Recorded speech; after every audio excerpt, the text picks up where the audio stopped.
Assalamu alaikum dear students. Today we are going to discuss numericals of class metric. जो हमने lecture series start की हुई है numericals की क्लास मैट्रिक में से for preparation of exam from the book of STBB। तो उसका प्रॉब्लम नंबर 5 डिस्कस कर रहे हैं हम कि बोल रहा है कि सपोज़ ए स्टूडेंट, हमने एक स्टूडेंट सपोज़ कर लिया है, ठीक है जी। Suppose a student generating a wave in a sling की मतलब एक स्प्रिंग है उसके हाथ में। The student's hand makes one complete forth and back यानी back and forth oscillation in 0.4 second. मतलब ये जो स्लिंग की स्प्रिंग है ना, तो ये उसको ऐसे जर्क कर रहा है या ऐसे खींच रहा है, ठीक है, अपने हाथ में। तो वो स्लिंग की अपना एक ऑसिलेशन कितने टाइम में पूरा कर रहा है, ये नोट कर लें चीज़ 0.4, क्योंकि आगे ऐसी कोई चीज़ पूछने वाला भी है। The wave length in sling की 0.60।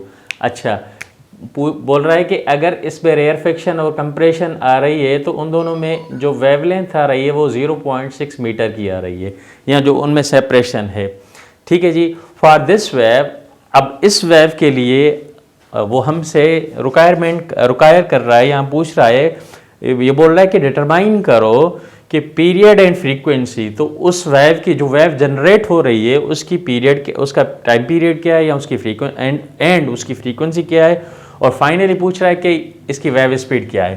तो मतलब हमारे पास गिवन क्या है, गिवन है एक तो टाइम पीरियड, क्योंकि ये वन ऑसिलेशन कंप्लीट कर रहा है कितने में, 0.04 सेकंड्स में, ठीक है जी।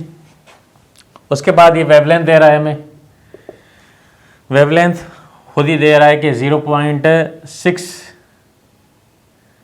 मीटर, 0.6 मीटर दे रहा है। अच्छा, पूछ क्या रहा है, रिक्वायर्ड हमें क्या है, रिक्वायर्ड है wave speed v = what solution.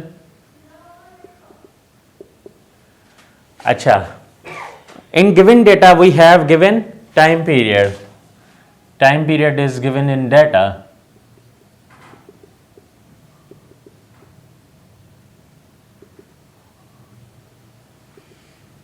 as t = 0.04 seconds, 0.04 seconds. तो इसमें क्या है कि ये बोल रहा है ना कि वन ऑसिलेशन कितने में हो रही है, 0.4 सेकेंड्स में, 0.4 सेकेंड्स में ये जो है अपना कंप्लीट हो रही है, 0.04 सेकेंड्स में, ठीक है जी।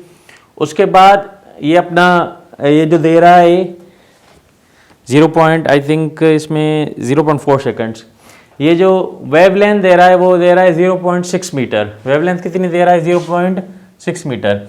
तो अभी इसमें दूसरी पूछ रहा है फ्रीक्वेंसी। फ्रीक्वेंसी क्या होता है, 1/टाइम पीरियड। 1/टाइम पीरियड कैसे, 1/0.4, 1/0.4। तो इसको जब हम डिवाइड करेंगे तो हमारे पास आंसर आ जाएगा 2.5 हर्ट्ज। तो फ्रीक्वेंसी हमारे पास क्या आ गई, 2.5 हर्ट्ज। क्योंकि हमें पता है कि फ्रीक्वेंसी क्या होती है, इनवर्स ऑफ टाइम पीरियड होता है, ठीक है जी। उसके बाद हमारे पास क्या पूछ रहा है हमसे, wave speed. Wave speed as we know that v = lambda f। Lambda क्या है, 0.6 मल्टीप्लाइड बाय 2.5, 0.6 मल्टीप्लाइड बाय 2.5। अब हम इन दोनों को मल्टीप्लाई करेंगे, जो हमारे पास आंसर आएगा वो इधर लिखेंगे कैसे, 0.6 मल्टीप्लाइड बाय 2.5, या फिर हम 6/10 भी लिख सकते हैं, मल्टीप्लाइड बाय 25/10, ठीक है जी। क्योंकि 2.5 पॉइंट उधर चली गई, नीचे हम 10 से डिवाइड करेंगे, 0.6 को हम 6/10 भी लिख सकते हैं।